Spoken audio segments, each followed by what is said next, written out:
বিশ্ব বাংলা 24 বিশ্বায়নে বাঙালিয়ানা।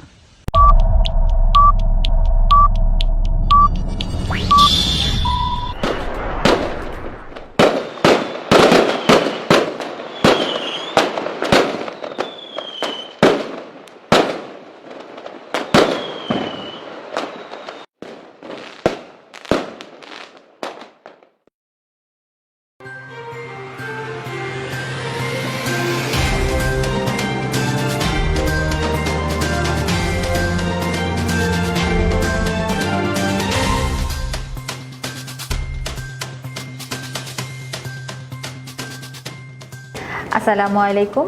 বিশ্ব বাংলা 24 সংবাদ আপনাদের সবাইকে স্বাগত জানাচ্ছি। আমি সুমাইতুন নূর। বিশ্ব বাংলা 24 এর সর্বশেষ সংবাদ দেখতে পাবেন বিশ্ব বাংলা 24 ইউটিউব এবং ফেসবুক পেজে। প্রথমে জানিয়ে দিচ্ছি সংবাদ শিরোনামগুলো। শ্রদ্ধা আর ভালোবাসায় বীর উত্তম সিআর দত্তের শেষকৃত্য অনুষ্ঠিত। করোনা শেষ হয়ে গেছে, এটা কোনো দেশই বলতে পারে না, মন্তব্য বিশ্ব স্বাস্থ্য সংস্থার। ঐতিহাসিক সফরে আমিরাতে ইসরায়েল মার্কিন কর্মকর্তারা, ফিলিস্তিনিদের শান্তি আলোচনায় বসার আহ্বান। পোর্টল্যান্ডের সংঘর্ষে অভিযুক্ত সমর্থকদের পক্ষ নিলেন ট্রাম্প, কৃষ্ণাঙ্গদের সহিংসতার ঘটনা এড়িয়ে যাওয়া সংবাদ মাধ্যমগুলোর সমালোচনা। নাইজারে ভয়াবহ বন্যায় 51 জনের মৃত্যু, প্রেসিডেন্ট জরুরি ভিত্তিতে সাহায্যের আহ্বান। জাপানে 14 সেপ্টেম্বর ভোটের পরিকল্পনা ক্ষমতাসীন পার্টির, প্রধানমন্ত্রী পদে প্রতিদ্বন্দ্বিতায় সম্ভাব্য প্রার্থী 4। লেবাননের নতুন প্রধানমন্ত্রী হলেন মুস্তফা আদি, জনগণের আকাঙ্ক্ষা পুনর্বহাল করতে কাজ করার অঙ্গীকার। পুরো বিরোধী 110 নেতাকে ক্ষমার ঘোষণা ভেনেজুয়েলার, পার্লামেন্ট নির্বাচনের সামনে রেখে এমন সিদ্ধান্ত। এবং লা লিগার 2020-21 ক্যালেন্ডারের সূচি চূড়ান্ত, মৌসুমের প্রথম ক্লাসিকো 25 অক্টোবর বার্সেলোনার মাঠে।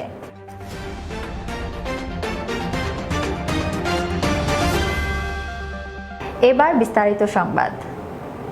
মুক্তিযুদ্ধকালীন 4 নম্বর সেক্টরের কমান্ডার বীর উত্তম মেজর জেনারেল অবসরপ্রাপ্ত সিআর দত্তকে শেষ শ্রদ্ধা জানানো হয়েছে।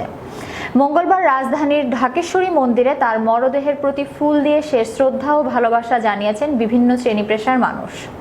এরপর তার শেষকৃত্য অনুষ্ঠিত হয় সবুজবাগের বড়দেশ্বরী মন্দিরে।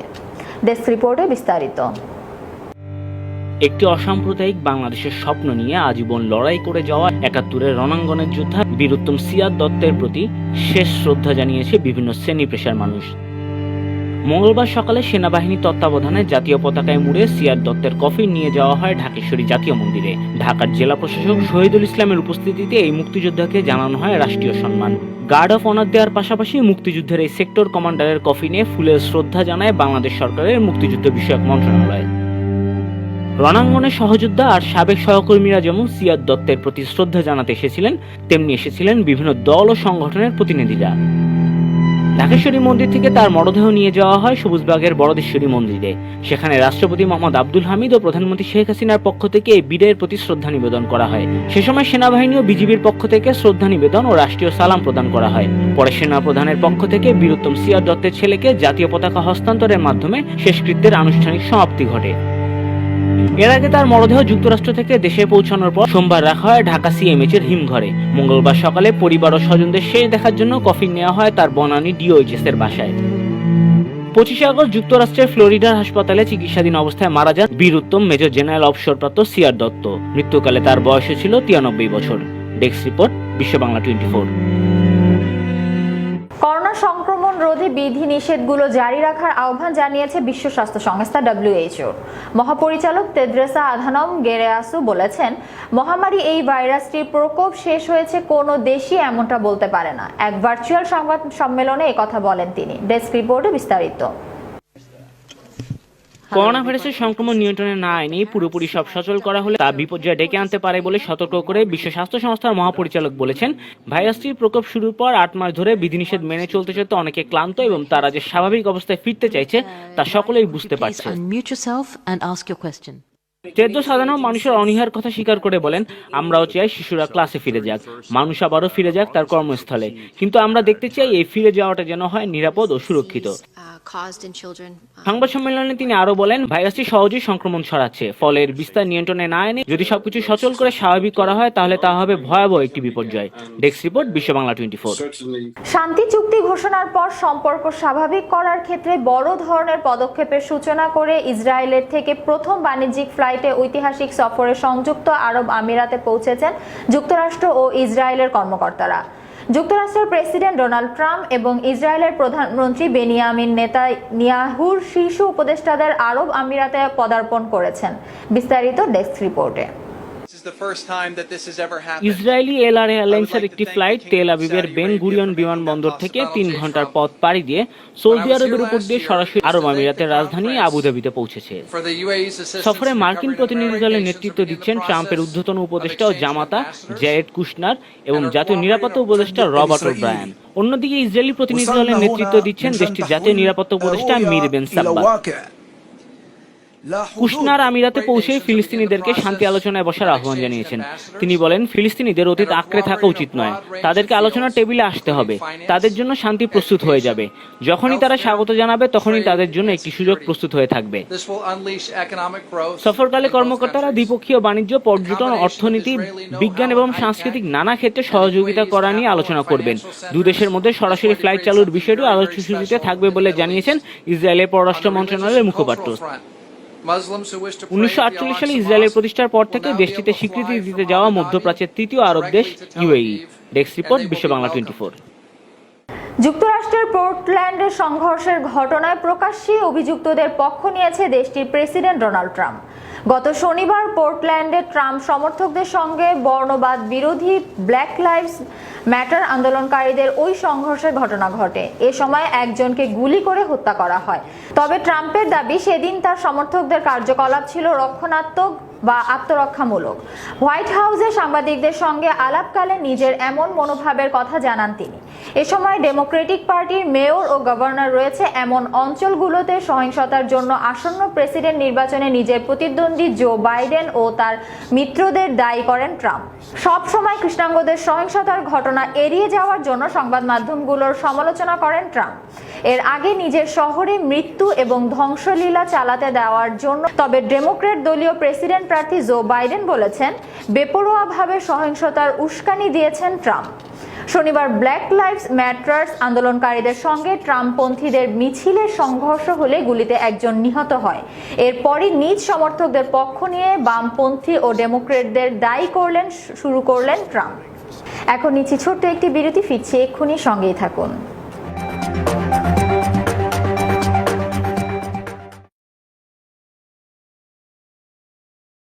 আপনি কি হোম কেয়ারের কথা ভাবছেন?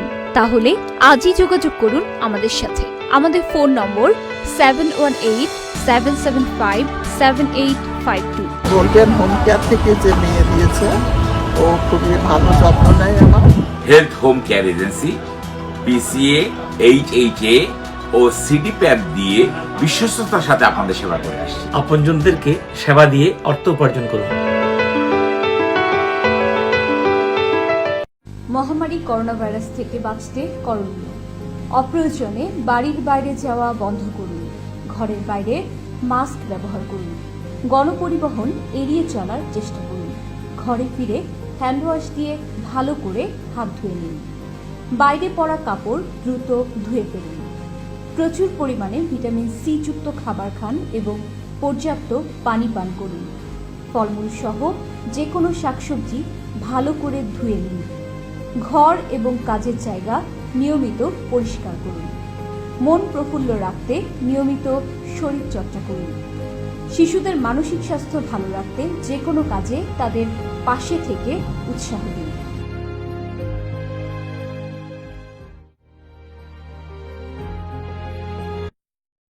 বিশ্ব বাংলার সার্বাঙ্গীন উন্নতি আমি কামনা করি। ধীরে ধীরে এটা একটি বড় টেলিভিশন চ্যানেলে রূপায়িত হবে, এটাই আশা করছি। ধন্যবাদ আমাদের এই নতুন টেলিভিশন চ্যানেলের কর্তৃপক্ষকে।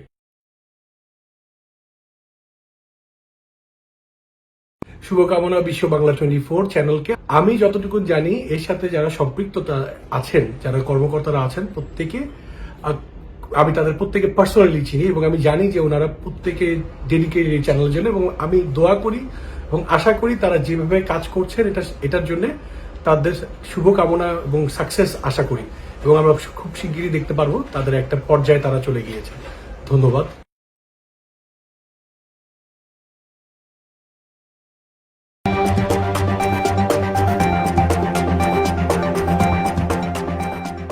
ফিরে এলাম বিরতির পর। আফ্রিকা মহাদেশের পশ্চিমাঞ্চলীয় দেশ নাইজারে ভয়াবহ বন্যায় 51 জনের মৃত্যু হয়েছে। ব্যাপক বৃষ্টিপাতে নদীর পানি উপচে দুকুল প্লাবিত করা বন্যায় কয়েক হাজার ঘরবাড়ি বিনষ্ট হয়েছে বলে জানিয়েছেন এ দেশটি। এক বিবৃতিতে দেশটির দুর্যোগ ব্যবস্থাপনা মন্ত্রণালয় জানিয়েছেন, আগস্টের প্রথম দিক থেকে দেখা দেওয়া বন্যায় এ পর্যন্ত 26,000-এরও বেশি ঘরবাড়ি ধসে পড়ে 37 জন নিহত হয়েছে। ডুবে মারা গিয়েছে 14 জন। তো দেশটির প্রেসিডেন্ট মাহমাদু ইউসুফু নিয়ামের ডিস্ট্রিক্ট ভাইবা এলাকা পরিদর্শন করেছেন। এর পরে এক বিবৃতিতে প্রেসিডেন্ট ইউসুফু জানিয়েছেন, বন্যায় দেশ জুড়ে 2,81,000 মানুষ ক্ষতিগ্রস্ত হয়েছে। তাদের সহায়তার জন্য জরুরি ভিত্তিতে সাহায্য দরকার। জাতিসংঘের শিশু সংস্থা ইউনিসেফ এর তথ্য অনুযায়ী 2020 সালের প্রথম দিক পর্যন্ত দেশটির 29 লাখ লোক বছর বছর বন্যা, খরা, মহামারীজনিত বিভিন্ন রোগ, নিরাপত্তাহীনতা ও বাস্তুচ্যুত হয়ে মানবিক ত্রাণ সহায়তার উপর নির্ভরশীল ছিল। সবচেয়ে অনুন্নত দেশগুলোর অন্যতম নাইজারের অধিকাংশ এলাকায় মরুভূমি। দেশটির বিভিন্ন বৃহত্তম উষ্ণ মরুভূমি সাহারার অংশ। জাপানের প্রধানমন্ত্রী শিনজো আবের পদত্যাগের পর ক্ষমতাসীন লিবারাল ডেমোক্রেটিক পার্টি নতুন নেতৃত্ব নির্বাচনে 14 সেপ্টেম্বর ভোটের পরিকল্পনা করেছে। দলের এক বৈঠকে 14 সেপ্টেম্বরে ভোটের এই তারিখ চূড়ান্ত করা হবে। করোনা ভাইরাস সংক্রমণের ঝুঁকি কমাতে পার্টি সদর দপ্তরে ভোট না করে তা করা হবে টোকিও হোটেলে। পার্টির নতুন প্রধানই দেশের পরবর্তী প্রধানমন্ত্রী হবেন। এই পদে প্রতিদ্বন্দ্বিতার জন্য রয়েছে সম্ভাব্য 4 প্রার্থী। অসুস্থতার কারণে দেখিয়ে গত শুক্রবার অনেকটা হঠাৎ করেই জাপানের প্রধানমন্ত্রী পদ থেকে সরে দাঁড়ানোর ঘোষণা দেন আবে। জাপানের সবচেয়ে দীর্ঘমেয়াদে প্রধানমন্ত্রী দায়িত্ব পালন করা আবে বেশ কয়েক বছর ধরে আলসারেটিভ কোলাইটিস রোগে ভুগছেন। গত কয়েক মাসে তার শারীরিক অবস্থা বেশ অবনতি হলে নিয়মিত চিকিৎসা নিতে প্রধানমন্ত্রী গুরুদায়িত্ব থেকে সরে যাওয়ার সিদ্ধান্ত নেন তিনি। আবের সরে দাঁড়ানো তার দল এলডিপি প্রধান এবং জাপানের প্রধানমন্ত্রী উভয় পদই খালি হয়ে গেছে। জাপান পার্লামেন্টের নিম্নকক্ষে এলডিপি সংখ্যাগরিষ্ঠ দল হওয়ায় স্বাভাবিকভাবে দলীয় প্রধানই এমপিদের ভোটে প্রধানমন্ত্রী হবেন। নতুন যিনি ক্ষমতায় আসবেন তার সামনে থাকবে অর্থনীতি, কূটনৈতিক, নিরাপত্তা, করোনা ভাইরাস মহামারী সহ এক গাদা সংকট সামলানো দেওয়ার চ্যালেঞ্জ। গণমাধ্যমে পরিচালিত জনগরিবগুলোতে দেখা যাচ্ছে আবের উত্তরসূরি হিসেবে সবচেয়ে বেশি জনপ্রিয়তা পাচ্ছে সাবেক প্রতিরক্ষা মন্ত্রী শিগেরু ইশিবা। তবে তিনি এখনো প্রতিদ্বন্দ্বিতা করার ঘোষণা দেননি। আবার জনগণের মধ্যে জনপ্রিয় হলেও এলডিপি পার্টিতে তার সমর্থন কম। অন্যদিকে এলডিপির নীতি বিষয়ক প্রধান ফুমিও কিশিদা জনমত জরিপগুলোতে সবচেয়ে পিছিয়ে আছেন, আর chief cabinet secretary Yoshihide Suga জনসমর্থকদের দিক থেকে আছেন দ্বিতীয় স্থানে। নানা সংকটে জর্জরিত লেবাননের নতুন সরকার গঠনের দায়িত্ব পেয়েছেন জার্মানিতে নিযুক্ত দেশটির রাষ্ট্রদূত মুস্তফা আদিব। দেশটির পার্লামেন্টে অনুষ্ঠিত ভোটাভুটিতে সংখ্যাগরিষ্ঠ আইন প্রণেতার সমর্থন পান তিনি। ইরান সমর্থিত গোষ্ঠী হিজবুল্লাহ এবং সৌদি আরবের সমর্থন পাওয়া সাবেক প্রধানমন্ত্রী সাদ হারিরির দলসহ ছোট ছোট দলের বেশ কয়েকটি জোটই তাকে সমর্থন দেন। ভোটদানে সক্ষম 120 আইন প্রণেতার মধ্যে 90 জনেরই সমর্থন পেয়েছেন মুস্তফা আদিব। মাত্র 17 জন আইন প্রণেতা অন্য প্রার্থীদের ভোট দিয়েছেন। এর মধ্যে 14 ভোট পেয়েছেন দেশটির একটি আন্তর্জাতিক আদালতের বিচারক নওয়াফ সালাম, আর বাকি আইন প্রণেতার ভোটদানে বিরত থেকেছেন। প্রধানমন্ত্রী হিসেবে দায়িত্ব পেয়েই এই কূটনৈতিক বলেছেন, কথার ফুলঝুহারি আর প্রতিশ্রুতি দেওয়ার মতো সময় আর নেই। 48 বছর বয়সী মুস্তফা আদিব লেবাননের জনগণের মধ্যে খুবই অল্প পরিচিত। 2013 সাল থেকে বার্লিনে লেবাননের রাষ্ট্রদূতের দায়িত্ব পালন করেছেন তিনি। 2 দশকেরও বেশি সময় ধরে তিনি দেশটির সাবেক প্রধানমন্ত্রী ও ধন কুবের নাজিব মিকাইতের উপদেষ্টা হিসেবে কাজ করেছেন। আর অনেকেই তাকে দেশটির মূল রাজনৈতিক দলগুলোর ঘনিষ্ঠ ব্যক্তি বলেও মনে করে থাকেন। প্রধানমন্ত্রী নির্বাচিত হওয়ার পর এক প্রতিক্রিয়া মোস্তফা আদিব বলেছেন, লেবাননের জনগণের মাঝে আকাঙ্ক্ষা পুনর্বহাল করতে এখন হাতে হাত রেখে কাজ করার সময়। আশা করছি সর্বশক্তিমানের দয়ায় প্রয়োজনীয় আর্থিক এবং অর্থনৈতিক সংস্কার বাস্তবায়ন করতে সরকার যোগ্য, বিশেষজ্ঞ এবং দক্ষ পেশাজীবীদের মনোনীত করতে সক্ষম হবে। পার্লামেন্ট নির্বাচন সামনে রেখে প্রেসিডেন্ট নিকোলাস মাদুরোর বিরোধিতাকারী 110 নেতাকে ক্ষমার ঘোষণা দিয়েছে ভেনেজুয়েলার সরকার। এদের মধ্যে কারাবন্দী, বিদেশি দূতাবাস আশ্রয় নেওয়া কিংবা দেশ ছেড়ে পালানো নেতারাও রয়েছে। দেশটির যোগাযোগ মন্ত্রী জর্জ রদ্রিগেজ ক্ষমতাপ্রাপ্তদের তালিকা প্রকাশ করে জানিয়েছেন, জাতীয় ঐক্য সহমত করার উদ্দেশ্যে এই পদক্ষেপ নেওয়া হয়েছে। তবে নির্বাচনে জালিয়াতির আশঙ্কায় তা বর্জনের ঘোষণা দিয়েছে যুক্তরাষ্ট্র সমর্থী দেশটির স্বঘোষিত প্রেসিডেন্ট ও বিরোধী দলীয় নেতা জুয়ান গুইদো। তীব্র অর্থনৈতিক সংকট আর উচ্চ মুদ্রাস্ফীতির জেরে তৈরি হওয়া গণবিক্ষোভের জেরে 1 বছরের বেশি সময় আগে নিজেকে ভেনেজুয়েলার প্রেসিডেন্ট ঘোষণা করেন জুয়ান গুইদো। প্রেসিডেন্ট নিকোলাস মাদুরোকে উৎখাত করতে তাকে সমর্থন দেয় যুক্তরাষ্ট্র সহ বেশ কয়েকটি দেশ। তবে নিজ দেশের সেনাবাহিনী ছাড়াও রাশিয়া, চীন, কিউবা, তুরস্ক ও ইরানের মতো আন্তর্জাতিক মিত্রের সমর্থন এখনো শাসনভার ধরে রাখতে সক্ষম হয়েছে মাদুরো। এমন অবস্থায় আগামী 6 ডিসেম্বর ভেনেজুয়েলার পার্লামেন্ট নির্বাচন অনুষ্ঠিত হওয়ার কথা রয়েছে। ওই নির্বাচনকে অংশগ্রহণমূলক করার উদ্যোগ নিয়েছে দেশটির সরকার। আর তারই অংশ হিসেবে প্রেসিডেন্ট ডিক্রিও মাধ্যমে 110 জন বিরোধী নেতাকে ক্ষমা করে দেওয়ার কথা জানানো হয়েছে। এই ক্ষমতার শর্ত স্পষ্ট না হলেও যোগাযোগ মন্ত্রী জর্জ রদ্রিগেজ বলেন, সরকারের উদ্দেশ্য হলো জাতীয় ঐক্য প্রক্রিয়া জোরালো করা, যাতে রাজনৈতিক ইস্যুগুলো শান্তিপূর্ণ এবং নির্বাচনী উপায়ে সমাধান করা যেতে পারে। এবার খেলার খবর। নতুন মৌসুমে লা লিগা রিয়াল মাদ্রিদ ও বার্সেলোনার প্রথম লড়াইটি হবে ক্যাম্প নুয়ে। দুই চির প্রতিদ্বন্দ্বীর ম্যাচটি মাঠে গড়াবে আগামী 25 অক্টোবর। লা লিগার 2020 থেকে 21 মৌসুমের সময়সূচি চূড়ান্ত করে লিগ কর্তৃপক্ষ। স্পেনের শীর্ষ লিগের সবচেয়ে আকর্ষণীয় লড়াই এল ক্লাসিকোর ফিরতি লেগ হবে আগামী বছরের 11 এপ্রিল রিয়াল মাদ্রিদের মাঠে। তবে আগস্টেও চ্যাম্পিয়ন্স লিগের ব্যস্ততা থাকায় লিগের প্রথম 2 রাউন্ডে বার্সেলোনা ও শুধু প্রথম রাউন্ডে খেলবে না শিরোপাধারী রিয়াল। নতুন মৌসুমে লা লিগার রিয়াল মাদ্রিদ ও বার্সেলোনার প্রথম লড়াইয়ে হবে ক্যাম্প নুয়ে। দুই চির প্রতিদ্বন্দ্বীর ম্যাচটি মাঠে গড়াবে আগামী 25 অক্টোবর। লা লিগা 2020-21 মৌসুমের সময়সূচি চূড়ান্ত করে লিগ কর্তৃপক্ষ। স্পেনের শীর্ষ লিগের সবচেয়ে আকর্ষণীয় লড়াই এল ক্লাসিকোর ফিরতি লেগ হবে আগামী বছরের 11 এপ্রিল রিয়াল মাদ্রিদের মাঠে। তবে আগস্টে চ্যাম্পিয়ন্স লিগের ব্যস্ততা থাকায় লিগের প্রথম 2 রাউন্ডে বার্সেলোনা ও শুধু প্রথম রাউন্ডে খেলবে না শিরোপাধারী রিয়াল। ভিয়ারিয়ালের বিপক্ষে ঘরের মাঠে ম্যাচ দিয়ে অভিযান শুরু করবে বার্সেলোনা।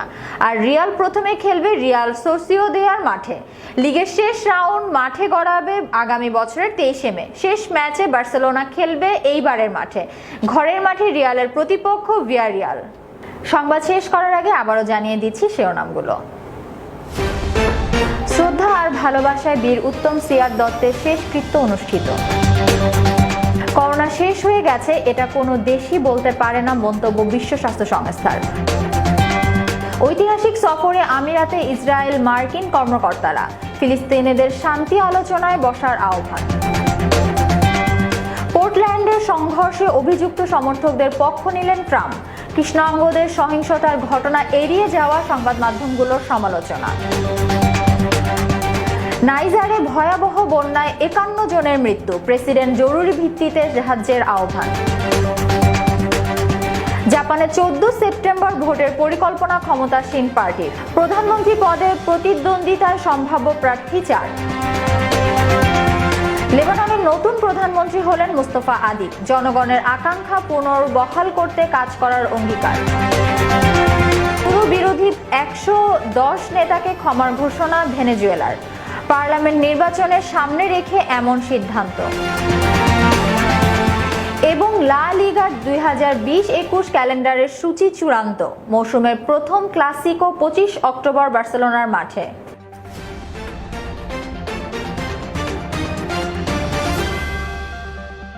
এতক্ষণ সাথে থাকার জন্য ধন্যবাদ সবাইকে। আরও একবার বিশ্ব বাংলা 24 দেখার আমন্ত্রণ জানিয়ে শেষ করছি এখনকার সংবাদ আয়োজন। করোনা ভাইরাস থেকে বাঁচতে স্বাস্থ্যবিধিগুলো মেনে চলুন, নিরাপদ ও সুস্থ থাকুন। আল্লাহ হাফেজ।